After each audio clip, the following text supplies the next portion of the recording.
자, 오늘 여러분이 읽은 에베소서 1장 7절에서 14절까지 말씀을 통해서 찬양한다는 것은 이러한 제목으로 은혜를 나누고자 합니다. 제가 지금 기도에서도 언급을 했지만 제가 참 강해를 쭉 설교를 하면서 에베소서 괜히 택했다라는 생각이 들 정도로 에베소서가 어렵습니다. 제가 나름대로 설교의 초안을, 이 강해의 초안을 끝에 장까지, 에베소서 마지막 장까지 다 준비를 해놓고 시작을 하는데도 그 부분 설교의 내용을 준비하면 하면 할수록 어려운 내용들이 자꾸 튀어나오는 거예요. 이걸 어떻게 설명을 해야 되나? 이거 왜 그런 거 있잖아요. 이거 몸에 좋은 건 알겠는데 설명할 방법이 없네, 이런 것처럼 이게 뭔가를 여러분들에게 전달은 해야 되겠고 제가 의미적으로는 알겠는데 어떤 형태로 이걸 표현을 해야 될지 막연하기도 하고 그렇더라고요. 그래서 제가 이 내용을 준비하면서 얼마나 기도를 많이 했나 모르겠어요. 그리고 참 바라옵기는 기도의 내용처럼 성령께서 여러분들을 친히 찾아가셔서 또 빛으로 조명하여 주시고 여러분의 눈과 귀를 열어주셔서 이 말씀이 깨닫는 역사가 있었으면 좋겠다라고 기도를 했습니다. 그리고 이게 왜 그런가 했더니 여러분, 에베소서, 빌립보서, 골로새서, 빌레몬서, 이 네 가지의 책을 무슨 서신이라고 하죠? 옥중서신. 그렇죠. 옥중서신이라고 해요. 우리 성도님들 수준이 이렇게 높아서 얼마나 감사한지 모르겠어요. 옥중서신이라는 말은 무슨 말이에요? 감옥 안에서 이 편지를 썼다는 얘기. 근데 여러분, 사람이 정말 극한에 처하고 어려운 가운데 처하면 이 생각, 사고의 폭이 어때요? 넓어지고 깊어집니다. 왜 이런 거 있잖아요. 사람이 철딱서니 없이 평생을 살아가다가 이제 임종을 맞이하게 되면 평상시에 그렇게 가볍게 굴던 이 사람도 어때요? 아주 진지해지고 남겨진 가족들을 위해서 무언가를 아주 내용 있는 말을 전하려고 그렇게 하는 모습을 보지 않습니까? 마찬가지로 오늘 이 에베소서, 빌립보서, 골로새서, 빌레몬서 이 옥중서신은 물론 다른 내용들도 참 깊이가 있고 은혜로운 말씀이지만 이 에베소서 이 내용만큼은 정말 어려운, 정말 그 사고, 이 바울의 신학적 사고, 신앙적 사고의 깊이가 정말 느껴지지 않을 만큼, 이게 어디까지가 끝인지를 알 수 없을 만큼 내용이 깊은 내용을 담고 있다라는 것입니다. 여러분, 종료주일, 이 부활주일을 지나면서 이제 3주차에 대해서 다시 말씀을 전하는데, 우리 지난 시간을 잠깐 우리가 리바이벌을 해보자면, 리마인드를 해보자면, 우리 이 1장이 시작되어지고 3절에서 14절까지의 내용이 몇 문장으로 되어 있다고 그랬죠? 이 긴 문장이 한 문장으로 되어 있다고 그랬잖아요. 한 문장으로. 근데 내용이 막 복잡하고 어려운 내용이 써 있지만 의미적인 해석으로는 어떤 내용이냐? 바울이 뭔가 하나님의 깊고 오묘한 섭리를 깨달은 거예요. 그 깊은 영적인 세계를 깨달은 거예요. 그리고 나서 이 깨달은 말씀을 뭔가 표현을 해야 되겠는데 굳이 우리식으로 말하자면 뭐라 그랬어요? 우와, 대박! 이거 너무 좋아! 이걸 어떻게 표현을 하지? 막 이런 식으로 횡설수설하는 것처럼 온갖 아름다운 또 은혜로운 형용사들을 다 갖다 붙여가지고 3절에서부터 4절에서 3절에서부터 14절까지 이렇게 기록을 해놨다라는 것입니다. 그래서 오늘은 그 가운데 7절부터 14절 내용을 살펴보려고 하는데 이 주제, 즉 막 너무 깊은 세계를 깨닫고 막 이게 좋다라고 표현을 하는데 결국 이 좋다는 표현의 가장 핵심적인 내용은 뭐냐? 찬송하게 하려 합니다. 결국 이 내용은 뭐냐? 이 내용을 우리가 못 깨달을 때는 하나님 앞에 찬송이 나오지도 않았는데 이 내용을 깨닫고 나니까 우리가 할 수 있는 일은 뭐밖에 없더라? 찬송밖에 없더라. 할렐루야! 이 내용을 지금 말씀하고자 하는 것입니다. 자, 우리 7절 한번 봅시다. 이게 어떤 의미인가? 7절 시작. 우리는 그리스도 안에서 그의 은혜의 풍성함에 따라 그의 피로 말미암아 속량 곧 죄사함을 받았느니라. 아멘. 여기 보니까 하나님의 은혜, 그리스도의 은혜의 부족함도 아니고 풍성함을 따라 결국 그리스도의 피로 말미암아 속량을 얻었대요. 이 속량이라는 것을 다른 말로 죄사함이라고 표현하고 있는데 여러분, 이 속량이라는 말의 뜻은 뭐냐면 우리가 노예나 죄수를 살 때 어떻게 사느냐, 그 합당한 값을 지불하고 사는 것입니다. 그래서 그를 자유롭게 만드는 거예요. 그 속량은 무슨 뜻이냐? 우리가 누구의 노예였습니까? 사탄, 마귀, 이 죄의 노예였다라는 거예요. 노예로 끝난 게 아니라 노예는 주인이 시키는 대로 하는 사람이 노예입니다. 결국 마귀의 앞잡이가 돼가지고 마귀가 시키는 일은 우리가 앞장서서 하던 존재들이었다라는 거예요. 근데 그런 우리들을 예수 그리스도의 피값으로 말미암아 그 십자가 피로 말미암아 값을 지불하고 우리를 속량하셨다라는 거예요. 여러분, 이런 놀라운 은혜가 우리에게 있는 줄로 믿습니다. 그런데 한번 생각해 봅시다. 이 원론적으로는 우리의 죄가 예수의 피값으로 다 해결이 됐어요. 예수님의 피값을 지불하고 다 사셨다라는 거예요. 그런데 우리의 모습을 보면 이 죄값이, 이 죄가 해결이 됐던가요? 안 됐던가요? 우리의 삶을 보면 여전히 우리에게는 옛사람의 모습, 옛 죄인의 향수가 그대로 남아서 우리의 생각으로도 죄를 짓고 우리의 입술로도 죄를 짓고 우리의 몸으로도 죄를 짓는, 오히려 하나님의 선을 행하기보다는 악을 행하기가 더 쉽고 가까운 자들이 누구냐? 우리가 죄사함, 즉 예수의 피로 속량을 받았다라고 하는 우리들의 삶도 여전하더라. 그럼 도대체 피값으로 지불하셨다고 했는데, 그럼 이 지불한 의미는 무엇이냐? 아니, 지불을 했는데 왜 지불하기 이전이나 지불하고 난 이후나 다를 바가 있어요, 없어요? 다를 바가 없더라 이거예요. 여전히 우리는 죄 짓고 여전히 우리는 얼룩진 삶을 살아가고 있더라는 거죠. 심지어는 우리의 생각조차도 아주 못된 생각으로 사로잡혀 있을 때가 얼마나 많느냐 이거예요. 여러분, 교회 안에서 이런 거 없는 것 같아요? 한번 우리 단적으로, 우리 보통 교회에서 성도들 간에 제일 조심해야 될 게 뭐냐? 이게 질투의 질투, 시기의 시기.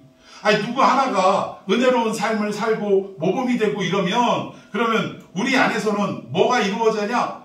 박수가 쳐져야 되고 그 행한 모든 일에 칭찬이 이루어져야 되는데, 우리는 어때요? 우리 마음속에 박수 치다가도 속으로 그러니까 뭐 아무나 할 수 있는 거 아니야? 이런 생각 해요, 안 해요? 저것이 그냥 온지도 얼마 안 된 것이 잘난 칭하고 있구만. 이런 마음들이 있어요, 없어요? 여러분, 이 마음이 우리 교회 안에 있다 이 얘기가 아니라 이미 교회가 막 시작된 초대교회 안에 있었다니까. 모든 성도들이 교회 안에서 살아가다 보니까 어때요? 먹을 게 없는 거야. 가난한 사람들만 모여가지고.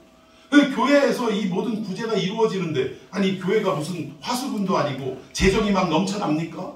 이내 먹여주고 재워주고 하는 일에 재정이 바닥나버리고 말았다. 그런데 그때 교회가 어려움에 처해 있는 이때 어떤 사람이, 바나바라는 사람이, 원래 이름은 요셉입니다. 요셉인데 별명이 바나바예요. 근데 이 바나바가 왜 바나바라는 별명이 붙었냐면, 바나바라는 뜻이 위로자라는 뜻이에요. 위로자. 그 사람의 행동을 통해서, 그 사람의 헌신을 통해서 온 교회가 위로를 받았기에 별명을 바나바라고 했는데, 나중에는 본명보다는 어떤 이름이, 이 별명이 더 유명해지고 말았다. 부를 때 아예 이 별명으로 부르기 시작했다는 거죠. 그런데 그 사람의 한 행동이 뭐였냐면, 자기의 밭을 팔아서 돈으로 바꿔서 교회 앞에 헌금을 하면서 이 헌금으로 우리 성도들을 먹였으면 좋겠습니다 라는 선한 뜻을 밝혔다는 거예요. 이것으로 인해서 성도들이 바나바라는 별명을 붙이면서 우리식으로 말하면 칭찬과 그 명성이 높아졌다는 거예요. 바나바 칭찬이 막 여기저기서 쏟아져 나갔다는 거죠. 근데 그 꼴을 보지 못한 한 사람이 있었어요. 누굽니까? 아나니아라는 사람이 있었어요.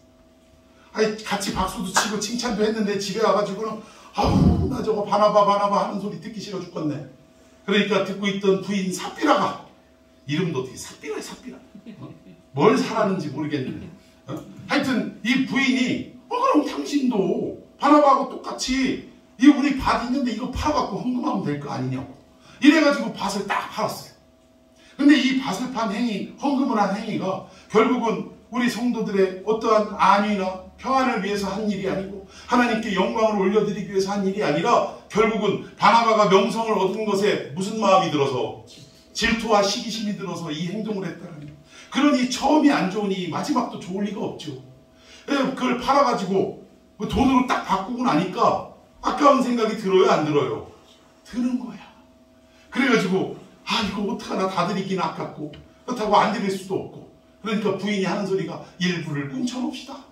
그래서 일부는 꿈쳐놓고 나머지 부분을 갖다가 헌금을 했는데, 이 일로 인하여 어떤 일이 생겼냐? 아나니아가 그냥 죽어나갔어요. 시신으로 나갔어요. 그래서 삽비라가 뒤에 이어왔는데 똑같이 거짓말하다가 또 시신으로 끌려나갔어. 그럼 이 이야기는 무엇을 말하고자 하는 것이냐? 헌금을 훔쳐먹으면 죽는다, 이 얘기하려고 하는 게 아니에요. 그러니까 우리가 자꾸 오해하고 엉뚱하게 설교하면 안 된다는 거예요. 이 말의 핵심은 뭐냐? 이 일로 인해서 온 예루살렘 교회의 성도들이 뭐했다? 두려워했다라는 거예요. 누구를? 하나님. 그 전까지는 은혜와 평강이 넘치니까 하나님은 좋으신 하나님, 좋으신 하나님 막 이러고 자기 하고 싶은 대로 했었다는 거예요. 근데 이 일로 말미암아 이 하나님이 그냥 우리가 막대해도 되는 좋으신 하나님으로만 대할 것이 아니라 하나님은 이렇게 두려운, 이 두렵다라는 것은 공포를 말하는 게 아니라 이 어미하신 하나님이구나, 창조주 분이시구나, 이런 우리의 구속자이시구나, 이거를 깨닫고 그에 대한 우리식으로 표현하면 예의가 생겼다, 이 얘기예요. 이걸 깨달았는데 결국 이 아나니아 삽비라도 교회 안에서 어떠한 마음 때문이냐? 질투와 시기라는 마음 때문에 그랬다는 거예요. 참 이런 부분들이 우리 안에 여전히 있다는 거예요. 속량을 받았고 죄사함을 받았는데 우리는 이런 모습으로 여전히 교회를 다니고 삶을 살아가고 있더라는 것이죠. 그러면 이게 왜 그러느냐? 여러분 한번 생각해 보신 적 있습니까? 아니 예수 피로 우리를 씻어주시고 깨끗게 하셨는데, 자유케 하셨는데 왜 우리는 여전히 죄를 짓고 있느냐? 그러면 그 피의 능력이 제한성이 있다는 얘기냐? 아니면 뭐 능력이 별 볼 일 없다는 얘기냐? 여러분 어떻게 생각해서? 이런 부분 생각해 보신 적 있어요?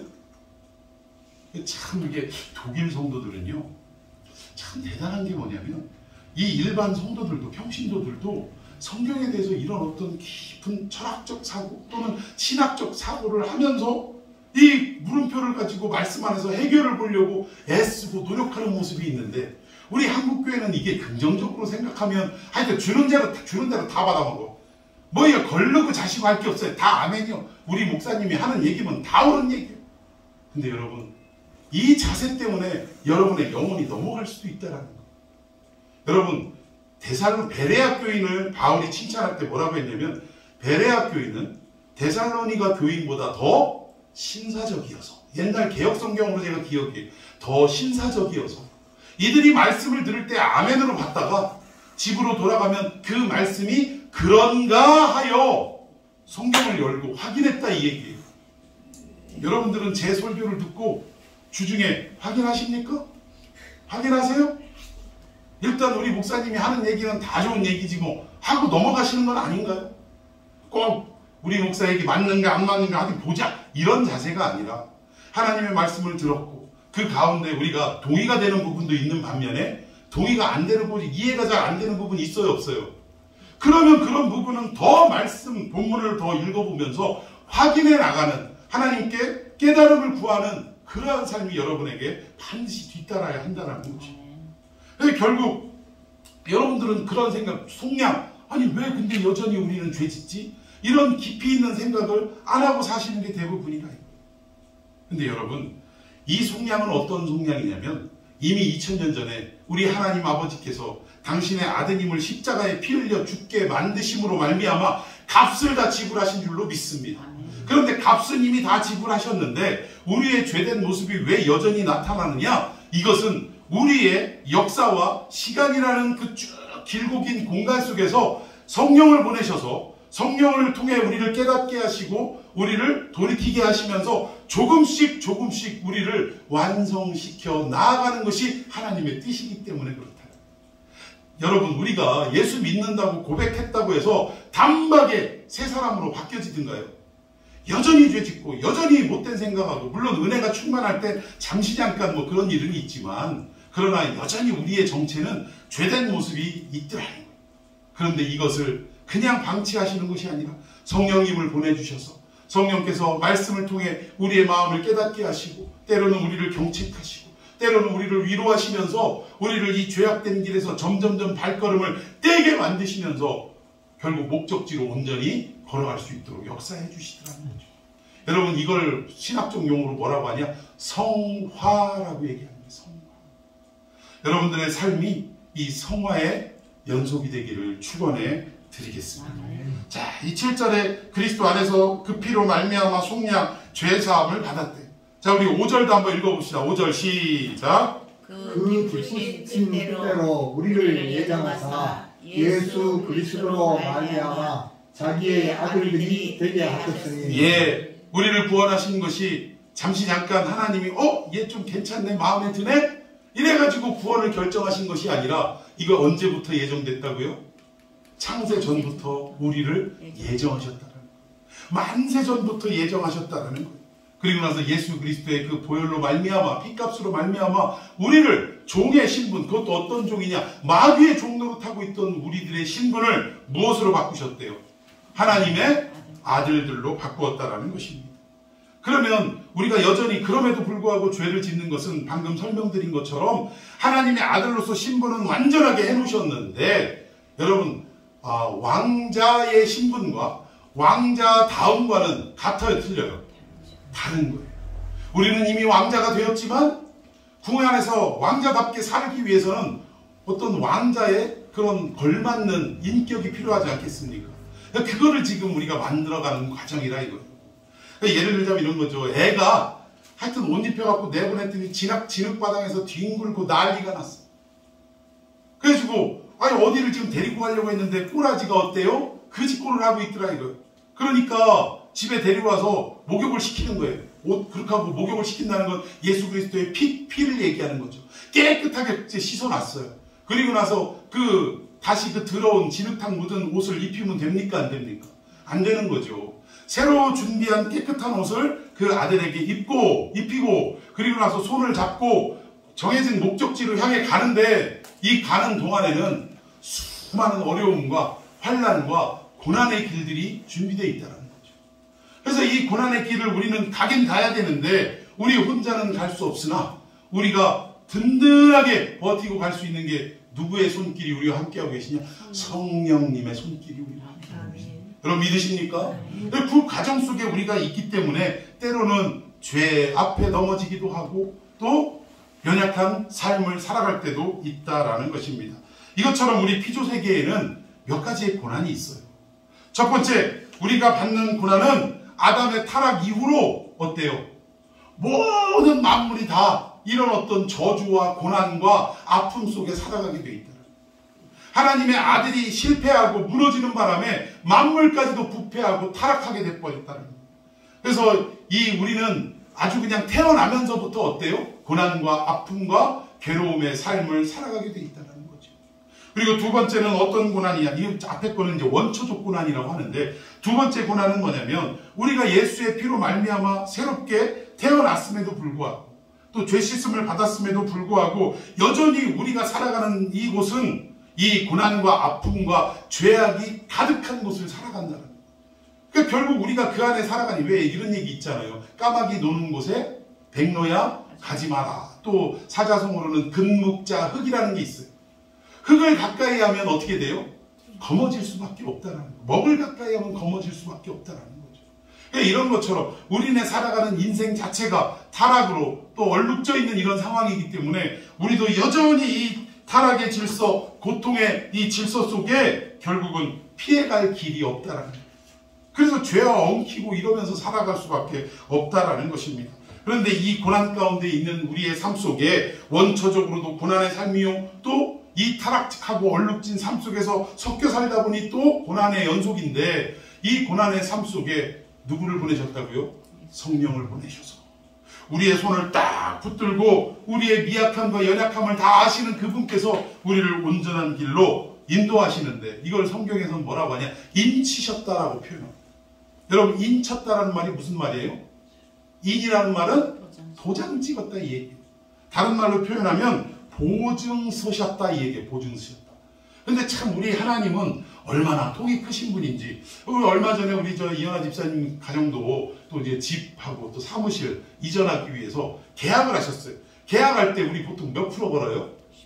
보증금으로 몇 프로? 10% 정도 걸어요. 10%.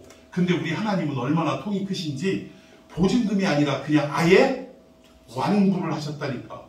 예수 그리스도라는 핏값으로 우리를 완구를 하셨어요. 그러면 여러분 이거 아셔야 돼요. 우리가 이 고달픈 삶 속에 처해서 하루하루를 살아가지만 그럼에도 불구하고 하나님이 우리를 구원하시고 우리를 온전케 하시는 이 계획이 대충 하다가 어려우면 포기할 계획입니까? 아니면 아무리 어려워도 끝까지 해나갈 계획입니까?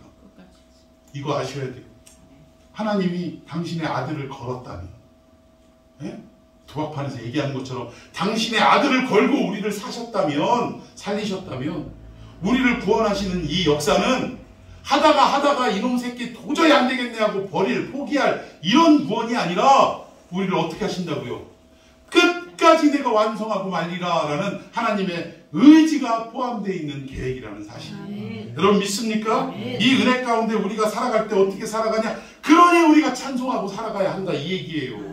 하나님의 확고한 결단과 신념이 들어가 있는 구원인데 왜 우리는 상황과 형편과 처지 앞에 무너져 내리고 죄 짓고 거기서 엉엉 울고 자빠졌고 이러느냐 이 얘기.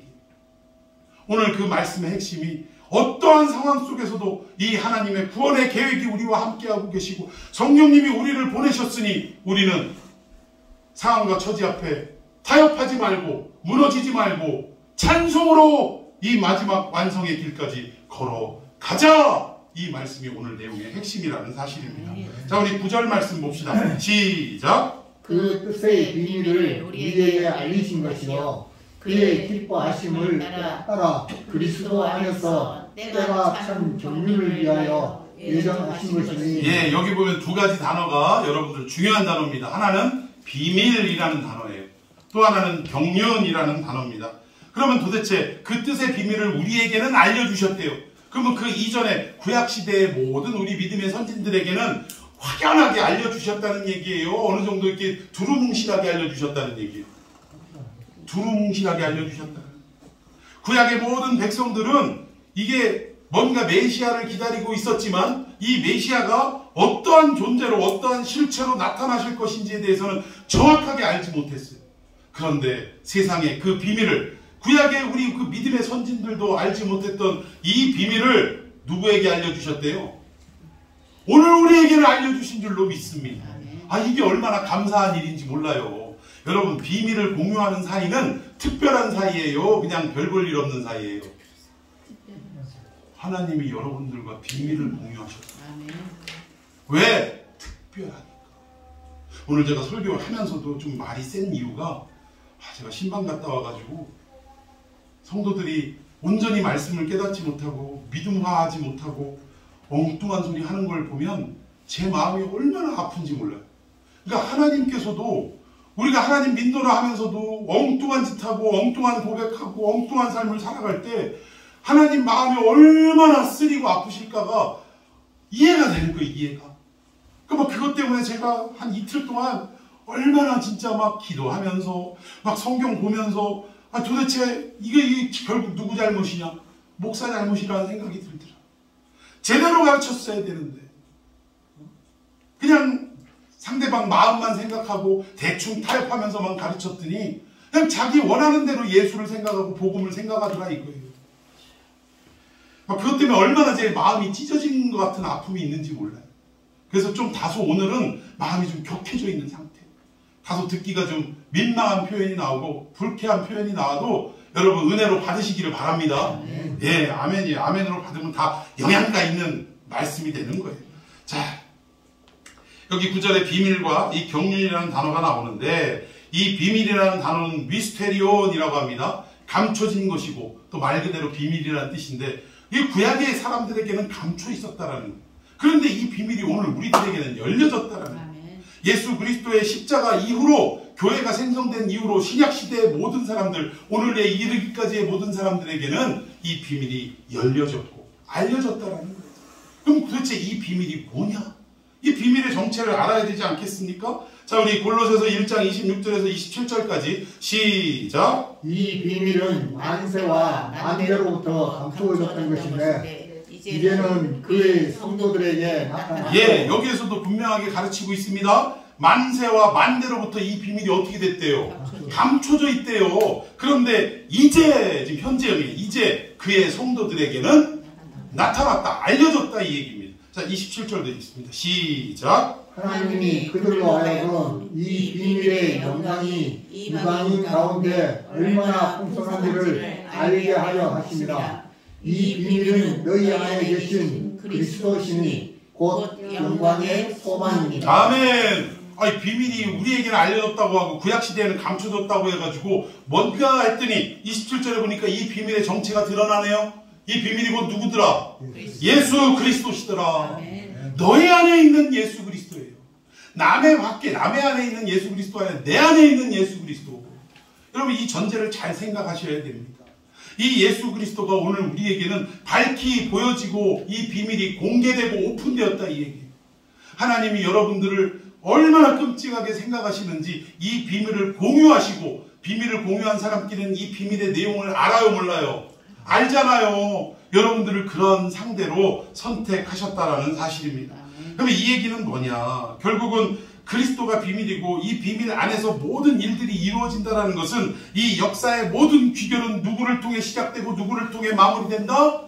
예수를 통해 시작되고 예수를 통해 마무리되고 예수를 통해 완성되고 그분을 통해 이루어지도록 만들어졌다라는 거예요. 그럼 우리의 인생 가운데 예수 빠진 인생은 뭐예요? 안 꼽는 찐빵도 아니에요. 아무것도 아닌 거예요. 그냥 없을무예요. 우리의 삶 가운데 예수 빠지면 아무것도 없다. 아니, 안고를 빼면 밀가루 떡이라도 있는 거 아니에요? 빵이라도 있는 거 아니에요? 그럼 그조차도 없다니까. 예수 빠지면 아무것도 없는 존재예요. 뭐라는 존재라는 거예요. 참 이 깊은 내용을 어떻게 설명을 해야 될지 제가 고민이 됐겠어요, 안 됐겠어요? 오늘 여러분들이 이 말씀을 듣고 대충 감으로라도 딱 와다 잡는데 도대체 정확하게는 모르겠다 이러면 이게 여러분이 이해 못하는 잘못이 아니라 설명을 옳게 못한 제 잘못이니까 여러분 위로를 받으시기 바랍니다. 아멘도 안 하시네. 예. 자, 우리 계속해서 성경 봅시다. 자, 우리 로마서 13장 9절 시작. 간음하지 말라, 살인하지 말라, 도둑질하지 말라, 탐내지 말라 한 것은 그 외에 다른 계명이 있을지라도 내 이웃을 내 자신과 같이 사랑하라 하신 그 말씀 가운데 다 들었느니라. 네, 이 말은 무슨 말이냐면 여기에 계명이 간음하지 말고 살인하지 말고 도둑질하지 말고 탐내지 말고 이거 외에도 모든 우리 인간이 살아가면서 하지 말아야 할 일들이 있지 않습니까? 그런데 이 모든 계명이 결국은 어디로 귀결이 되냐? 내 이웃을 네 몸과 같이 사랑하라라는 이 율법의 핵심, 요약, 이 강령이라고 하는 이 안에 들어가면 다 들어있다 이거예요. 여기 다 들었느니라는 다 귀로 들었다 그 얘기가 아니라 다 포함되어 있다 이 얘기입니다. 그러면 여러분 말씀 가운데 다 들었다라고 표현하는데 그럼 도대체 말씀이 뭐냐? 요한복음 1장 1절에서 3절까지의 말씀, 태초에 말씀이 계시니라. 이 말씀이 하나님과 함께 계셨으니 이 말씀은 곧 하나님이시니라. 근데 여기에 하나님은 성부 하나님이 아니라 이 땅에 육신을 입고 우리 가운데 현현하신 성자 예수님을 나타내는 거예요. 결국 이 말씀은 곧 누구시더라? 예수 그리스도시더라. 믿습니까? 그럼 이 말을 조금 풀어보면 결국 어떤 말이냐? 여기에 말씀 안에 다 포함되어 있다. 이 말은 우리 인류의 역사와 우주의 모든 질서가 다 누구 안에 포함됐다는 거예요. 예수 그리스도 안에 포함되어 있다. 진짜 이거 제가 설교하면서도 야, 권 목사 많이 깨달았다라는 생각이 들더라고요. 이런 설교 여러분 듣기 흔치 않아요. 꼭 제 자랑하는 것 같아서 뭐하지만 제 자신이 참 성령님의 도우심 가운데 대견스럽더라니까. 하여튼 여러분 이 말씀 안에 다 들어있고 그분으로 인해 우리 인생이 설명되지 않으면 하나님의 주권도 하나님의 경영도 다 설명할 수가 없다는 거예요. 그래서 우리 인생에는 예수가 없으면 아무것도 아니다 라는 말씀을 드릴 수 있습니다. 자, 그럼 비밀에 대해서 설명을 했다면 이제 다시 경륜에 대해서 한번 설명을 드리도록 하겠습니다. 이 경륜은 오이코노모스라고 하는데 계획, 경영, 관리 이런 뜻이에요. 그러면 여기에 나오는 경륜은 누구의 경륜을 말하는 거죠? 여기 보면 예수 그리스도의 경륜이에요. 그럼 경륜은 계획이라는 뜻인데 그러면 이 말은 뭐냐? 예수 그리스도의 계획이다 라는 뜻인데 여러분 예수님의 계획은 곧 누구의 계획입니까? 하나님의 계획이라는 사실이에요. 그런데 하나님의 계획 속에 누가 들어있다라고 지금 설명하냐면 오늘 저와 여러분들이 계획 안에 다 포함되어 있다 이거 여러분 믿으십니까? 나 이 얘기만 들어도 모든 인생이 다 해결돼 버리더라고요. 하나님의 구원의 계획 속에 내가 들어있대는데 지금 당장 돈 좀 없는 거, 빚 좀 못 갚는 거, 아니면 인간 때문에 속 썩는 거 이까진 문제들이 뭐가 그렇게 대수냐 이거예요. 이거 하나만 깨달아도 여러분들 전부를 깨달은 줄로 믿으시기를 바랍니다. 자, 이 비밀의 경륜을 우리와 공유를 하신다고 하는데 설명하기 쉽게 하자면 이런 거예요. 여러분한테 어느 날 갑자기 부동산 정보가 떴어. 네? 저 땅 또는 저 아파트 사기만 하면 그러면 하여튼 저건 10배는 뭐 우스운 일이고 20배, 30배 뭐 이 정도 간다는 거예요. 근데 지금 쉬 하면서 몇몇 사람들한테만 이 얘기를 알려주고 이 부동산을 사야 되는데 중간에 부동산 업자가 껴가지고 나 이거 소개해주면 원래는 500만 원 받아야 되는데 그건 안 돼. 1000만 원 받아야 돼. 하고 어긋장을 놨어요. 그러면 여러분들이 지금 수십억, 수백억 이익을 보는 이런 정보가 여러분한테 있는데 지금 고작 500만 원 더 주는 일 가지고 목숨 걸고 싸우겠어요? 안 싸우겠어요? 그래 너나 먹고 떨어져라. 500만 원 더 줄 수 있어요? 없어요? 지금 이거를 여러분들이 이해하기 쉽게 지금 계획을 이렇게 말씀을 드렸는데 여러분에게 하나님의 그 구원의 원대한 계획이 이미 공개가 됐어요. 그 비밀이 공개가 됐다니까. 아멘 좀 해보셔. 이게 공개가 됐어. 근데 이 땅에 작은 일, 먹고 사는 일, 인간적인 문제, 건강의 문제, 자식 새끼 문제 이런 문제 때문에 일희일비하면서 이 원대한 계획을 포기하게 할 수 있겠냐 이거예요.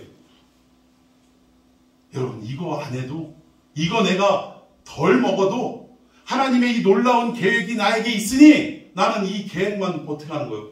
붙들고 의지하고 아멘. 그러면서 뭐 하라는 거예요? 오늘 본문의 제목처럼 찬송하는 그렇지! 그거야 그거. 아멘. 이게 죽이 맞으면 이렇게 좋아. 네? 찬송하라 이거예요. 어떤 어려움과 아픔이 우리 가운데 와도 하나님의 이 구원의 계획 아들의 핏값으로 우리를 사셨다면 이 계획은 중간에 포기할 수 있는 그런 일이 아니라는 거예요. 아멘. 그러면 이 깨달음이 있다면 어떤 상황에서도 나는 찬송하며 그 영원한 승리를 바라보고 기뻐하며 그렇게 하루하루를 살아가야 한다. 아멘. 오늘 저기 주은정 집사님 우리 매일 이렇게 아침마다 그 찬양을 이렇게 보내주시더라고요. 찬양을 보내주시는데 여러분 찬양이라는 게요 우리 인생에 어려움이 생기고 고달픈 일이 생기고 마음이 심란하면 찬양이 돼요 안 돼요? 잘 안 되죠? 그런데도 불구하고 매일같이 이렇게 찬양을 보내시고 여러 사람들에게 이렇게 아침마다 하루의 시작을 찬양으로 하라고 이렇게 메신저처럼 보내시는 것 같아요. 근데 여러분 이 찬양이 여러분 우리에게 큰 능력이 되는 줄로 믿습니다. 아멘. 어떠한 상황 속에도 찬양하면 그게 하나님이 바라는 삶이라는 거예요. 자 우리 계속해서 10절 한번 봅시다.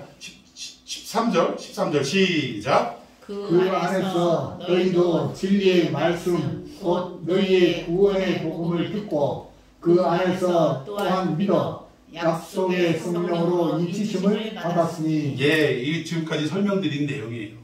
이렇게 어렵고 힘들고 고난의 삶을 우리가 살아가고 처해 있다 할지라도 결국은 우리 안에 구원의 복음이 허락되었고 하나님의 비밀과 경륜인 그 구원의 역사가 우리에게 허락되었으니 또 그것만으로도 우리를 방치하는 게 아니라 성령님을 우리에게 보내주셔서 도장을 꾹 찍으면서 너는 내 것이라. 오늘 찬양 있잖아요. 너는 내 아들이라. 가끔 보면 우리 자매님들이 왜 아들만 자꾸 이렇게 좋아하시냐고 하나님도 막 아들만 이렇게 선호하시냐고 이러는데 우리가 영적으로 볼 땐 전부 다 남녀의 성부분이 아니라 다 하나님의 아들인 줄로 믿습니다. 이게 결국 너는 내 아들이라 하고 인치시고 우리의 가는 걸음에 손 꼭 붙들고 그 목적지까지 온전히 걸어갈 수 있도록 하나님이 다 준비해 놓으셨다 이거죠. 그러니 우리가 왜 찬송하지 않을 수 있냐 이거죠. 찬송을 못할 이유가 없다. 자, 그 얘기입니다. 자, 우리 마지막으로 우리 6절 봅시다. 왜 찬송해? 자, 10절 한번 설명드릴까요? 자, 10절 하늘에 있는 것이나 땅에 있는 것이 다 그리스도 안에서 뭐가 되게 하려 함이라? 통일되게 하려 함이라. 그래서 뭐 우리 남북이 꿈에도 소원은 통일 뭐 이런 통일이 아니라 이 통일의 의미는 어떤 의미냐면요. 머리라는 의미의 머리. 결국 무슨 말이냐? 우리의 머리 대신 예수님을 통하지 않고는 모든 일들의 시작도 모든 일들의 마지막 귀결도 있을 수 없다 그 얘기입니다. 이 모든 일이 하늘에 있는 거나 땅에 있는 거나 다 그리스도 안에서 시작되고 마무리된다 그 설명을 하는 거예요. 그러니까 우리는 예수 없이는 살 수 없는 거죠. 자 우리 6절 시작. 이는 그가 사랑하시는 자 안에서 우리에게 거저주시는 바 그의 은혜의 영광을 찬송하게 하는 예, 그의 은혜의 영광을 뭐하게 하라? 찬송하게 하려는 것이다. 이 모든 내용을 알려주시고 우리에게 비밀을 공유하시고 하나님의 계획이 우리 안에 있다라는 것을 확인시켜 주시는, 그리고 성령님을 인치셔서 우리와 함께 하시고 보증을 세워주신 이유는 뭐냐? 우리로 하여금 뭐하게 하려 함이라? 찬송하게 하려 합니다. 12절도 마찬가지. 이는 우리가 그리스도 안에서 전부터 받았던 그의 영광의 찬송이 되게 하려 하심이라. 자, 우리 마지막 14절 시작. 이는 우리 기업의 보증이 되사 그 어르신 것을颂扬하시고 그의 영광을 찬송하게 하려 하심이라. 아멘. 결국 이 모든 일이 우리로 하여금 찬송하게 하려 하심이라, 이 얘기입니다. 자, 그렇다면 찬송케 하신다는 의미는 뭐냐? 세 가지로 제가 정리를 해봤는데, 자, 한번 읽어봅시다. 첫째, 즐거운 뿐 아니라 고난 가운데서도 찬양받기를 원하신다. 아멘이십니까? 아멘. 좋을 때 찬송하는 건 누구나 할 수 있어요. 그런데 우리의 삶에 어려움이 찾아오고 고난이 찾아올 때 전도서 7장 14절에 이런 말씀이 있습니다. 형통한 날에는 기뻐하고, 그 찬양할 수 있어요 우리가. 그러나 곤고한 날에는 생각하라. 생각하라는 말을 다른 말로 하면 기도하라. 그러면 기도는 또 어떤 거냐? 찬양으로 이야기할 수 있다는 거예요. 그럼 결국 우리의 어려운 날에도 하나님을 찬양하는 삶을 살아야 하는데, 하나님은 그걸 원하신다는 거예요. 조금 인생이 풀리면 막 은혜 받았다고, 축복 받았다고, 좋다고 막 와서 간증하고 막 노래하고 막, 그게 아니에요. 여러분, 제가 참 어제 그저께 신방 가고 찬송하고 막 나의 갈 길 다 가니까 막 좋아가지고 같이 그 할머니 권사님 90대신 분이 찬송을 하시더라고요. 얼마나 참 보기 좋았는지 몰라요. 그런데 찬송을 하는데 내용을 가만히 들어보니 남편하고 그렇게 의가 좋았는데, 남편도 장로님이세요. 근데 남편 죽고 나서 세상에 꿈에라도 한 번 안 나타나더라. 그러면서 하시는 말씀이, 그런 거 보면 우리 영혼이라는 게 이때 없대. 없는 것 같다고 얘기하더라고요. 지금 이분은 꿈에도 소원은 천국이어야 돼요. 뭐 그 땅에 가서 남편 만나고 여러분 이거 아니야. 천국은 어떻게 설명하냐면, 시집도 장가도 아니 가고 누구와 같대요? 천사들과 같대요. 이 땅에서 아무리 정끝나고 아무리 좋아하고 애정이 돈독하고 원앙 같은 인고 같은 부부지간이라도 천국에 가면 진짜 신랑은 누구요? 예수님. 왜 자꾸 우리가 이 생각을 잘해야 된다니까. 근데 거기 뭐 영원이고 뭐고 이런 것도 없는 거. 아니, 우리가 무슨 구원을 받는데요? 육신도 구원받지만 더 근본적으로 영원 구원을 받는데, 아니 영원이고 뭐고도 없는 것 같아. 물론 인간이라는 게 어긋장 내려고 하나님 앞에 고집 부리려고 그런 얘기 할 수도 있어요. 그런데 본심이 그렇다면 진짜 막 가슴 아프고 미어지더라고. 90세가 되도록 평생을 교회 다니며 살았는데 천국을 언제 내일 가도 이상하지가 않을 나이 아닙니까? 근데 그 상황에 지금 믿음의 고백은 고사하고 영원이라는 게 없는 것 같아. 이렇게 얘기하면 어떡하자는 얘기예요 지금. 아니, 오히려 새신자를 놓고 구원을 위해서 기도하는 게 아니라 이틀 동안 제가 평생을 예수 믿은 그분을 구원을 위해서 기도했다니까요.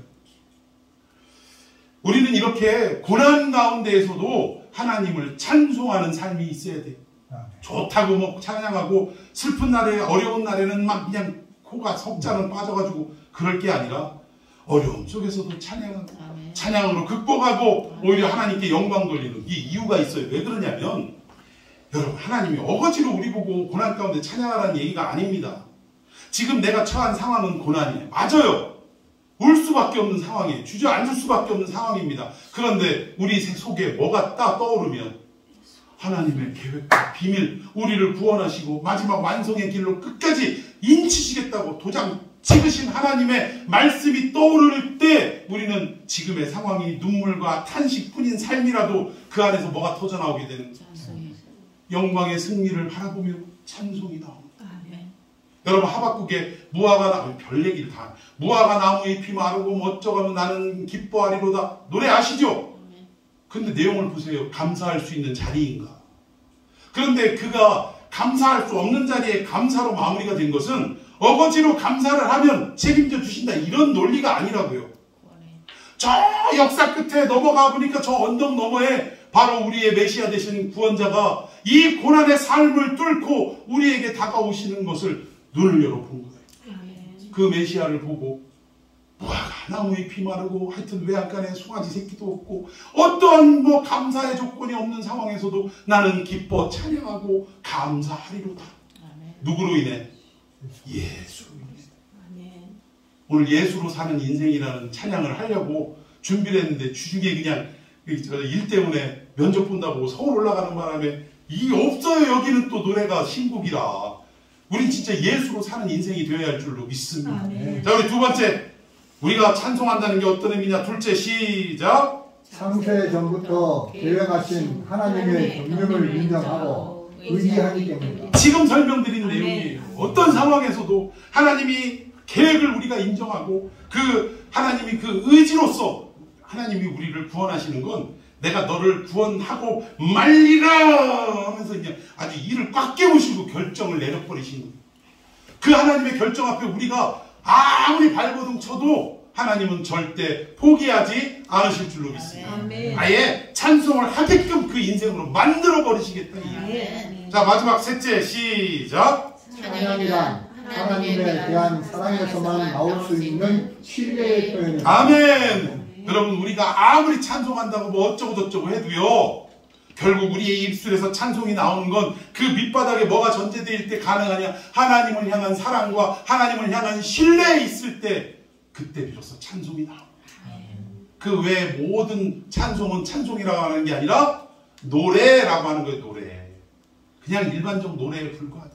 오늘 이 말씀을 붙들고 여러분들 삶의 힘겨운 걸음을 걸어가고 있지만 그럼에도 불구하고 하나님이 나를 구원하시는 그 계획과 비밀이 그 경륜이 오늘 우리에게 있고 그리고 그것도 부족해서 누구를 보내셔서 성령님을 보내셔서 아예 그냥 이 계약에 대해서 도장을 꽉 찍어 놓으셨다. 꽉 찍어 놓으셨다. 그러니 어떠한 상황 속에서도 눈물을 흘릴 수밖에 없는 절망할 수밖에 없는 이 상황에서도 나는 뭐하리라? 찬양하리라. 네. 여러분 믿으십니까? 네. 여러분 이런 놀라운 은혜의 역사가 있기를 예수님의 이름으로 축원해 드리겠습니다. 네. 자, 제가 여기 나오는 걸로 찬양을 좀 대체했는데 주사랑이 나를 숨쉬게 한번 찬양해 봅시다.